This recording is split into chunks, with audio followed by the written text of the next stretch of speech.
बिसोरो दा गावसोर लुनो होननानै आखायाव लादोंमोन आरो दा आखायाव लाबाय नालाय दा आंथ' फैसाखौ जेनेबा फार्स्ट किस्तिनिखौबो हरखाबाय बिसिनो ओमफ्राय दाना आद्रा खामानिखौ मावफैबाय माखासे खिनिखौ ओमफ्राय मावनानै एसे थाथ'लायबाय सेकेन्ड किस्ति ओंखारबाय सेकेन्ड किस्तियावबो हरबाय आङो आरो दाना दसे थाथ'लायबाय बिसोरो ओमफ्राय लास्ट किस्ति गबाय बावबो हरबाय आङो ओमफ्राय दा हरै हरनानै आंनि हरनांगौआ जोबथ'नायानो जाहैबाय ओमफ्राय दा न'आ जेन' ओरैबायदि जाहैबाय आरो बिसोरो दा न'आबो ओरै मुदायावबो कमप्लिट गैया वाला आरो खेरखिबो गैया दरजायावबो गैया दा हायावबो गैया जाहैबाय दा आंनोथ' बेखौ न'आ क्लियार जानांगौमोन आंनि हिसाबाव दा बिसोरो लुगोन होनो लुवा फैगोन होनो फैया आरो मावनाय समावबोथ' गैखायाखा गाफैखाथ्राखै बिसोरो माब्लाबा बे नोंथांमोननि बिसिडिसिनि चेयारमेनखौ लोगो हमनानै बे न' इनकमप्लिट जानायनि सोमोन्दै बुंफेरबायदोंमोन नामा आं जेबो होनाखै होनफेराखै आं ओरैनो दा जाय बे न'खौ लुना होनो थाखाय दायथ' लादोंमोन बिथाङा नोंथांजों सावरायना सावराया बिसोरथ' दा नुब्लाबो रायलायानो माबा नुब्ला माबा मोखां सोम जानोसै दाबसिनसै एरखेनानै थाङो मा खावलायनो सानगोन दिनै नोंथाङा नैबे जों दा आंथ' खावलायनो सानो माने आंना न'आ जानांगौ थाजानाय बायदि न' गैया होननानैसो गभर्नमेन्टआ न'खौ हरखादों नालाय आंनि न'आ कमप्लिट जानांगौ आरो जेरैबायदि लुना होनांगौमोन बेबायदि जाना होनांगौ आरो दा सिगाङाव गावसोरथ' रायलायनायाव होनलायबावदोंसोमोन न'आलायनो माने गावसोर सिं सा फिनिसिं होगोन आरो बेनिफ्राय रं सं कमप्लिट खालामगोन सिं गोथां होना होगोन खालि नों सौखि सोदो उन्दुदो बेबायदि होनदोंमोन ओमफ्राय दाथ' बे खामानियाथ' मोनसेबो जायाखै गासिबो थगायनायसो जाजोब्बाय जाहाथे जों बिथांखौ लोगो मोनलाङा बेनो आरो दा नोंथांमोना खोनानो मोनबाय जाय बेनिफिसारि बिथाङा गावनि खुगाजोंनो फोरमायबाय जाय नैबे भिसिडिसिनि सिङाव थानाय मेम्बारा बे न'खौ लुना होनो थाखाय बिबानाव लादोंमोन बिथाङा दा बिथांखौ नुयोब्ला रायलायनो बानाय खिन्थियो दा बे समाव आङो नै बिथांनि इनकमप्लिट न'खौ दिन्थिनो थाखाय खावलायगोन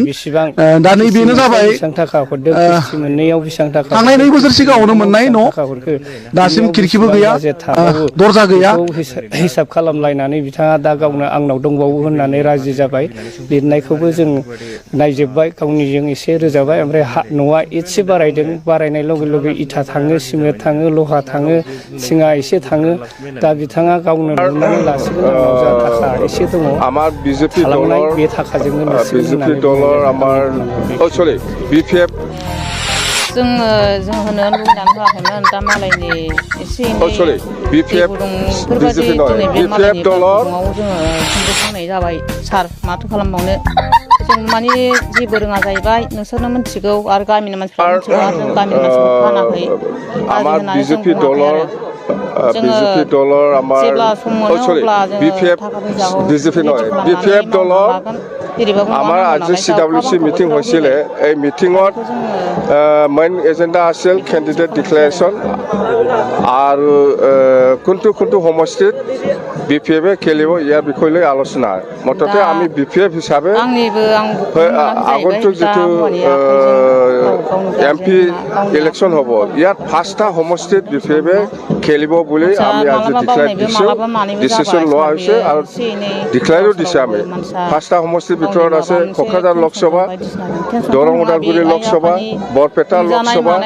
গুৱাহাটী লোকসভা আৰু তেজপুৰ লোকসভা এই 5টা লোকসভাত আমি বিপিএফে খেলিব আৰু ইয়াৰে 2টা সমষ্টিটো আমি আজি ডিক্লেয়াৰ দিছে কেণ্ডিডেটটো কোকৰাঝাৰ ST ৰিজাৰ্ভত আমাৰ কাম্পা বৰগীয়াৰীকে আমি ডিক্লেয়াৰ দিছোঁ আৰু দৰং ওদালগুৰিত আমাৰ এক্সিষ্টিং MLA খালেকাও সমষ্টিত দুৰ্গা দাস বড়ো ডাঙৰীয়াক আমি ডিক্লেয়াৰ দিছোঁ বাকী 3টা সমষ্টিটো 3 দিনৰ পিছতে আমি ডিক্লেয়াৰ দিম তেজপুৰ গুৱাহাটী আৰু বৰপেটা কেণ্ডিডেট বিচাৰিবলৈ বহুত মানুহ আহিছে মুঠতে আমি ঠিক কৰিব পৰা নাই 3 দিন পিছতে আমি ঠিক কৰি পেলাই এইটো ডিক্লেয়াৰ দিম মুঠতে নাই গুৱাহাটীত জিকাৰ চান্স আছে ইয়াৰ কাৰণে কেণ্ডিডেট আহিছে বৰপেটাতো আমাৰ জিকাৰ চান্স আছে ইয়াৰ কাৰণে কেণ্ডিডেট বিচাৰি আহিছে আৰু তেজপুৰতো আমাৰ বহুত কেণ্ডিডেট আহিছে মুঠতে আমি ফাৰ্ষ্টটাতো আমি জিকাৰ আশাটো আমাৰ আছে কোকৰাঝাৰৰ ইউপিপিএলৰ লগত হ'ব আৰু দৰং ওদালগুৰিত আমাৰ বিজেপি কংগ্ৰেছ আৰু বিপিএফ হ'ব বৰপেটাতো বিজেপি কংগ্ৰেছ আৰু বিপিএফ হ'ব গুৱাহাটীতো বিজেপি কংগ্ৰেছ আৰু বিপিএফ হ'ব তেজপুৰতো বিজেপি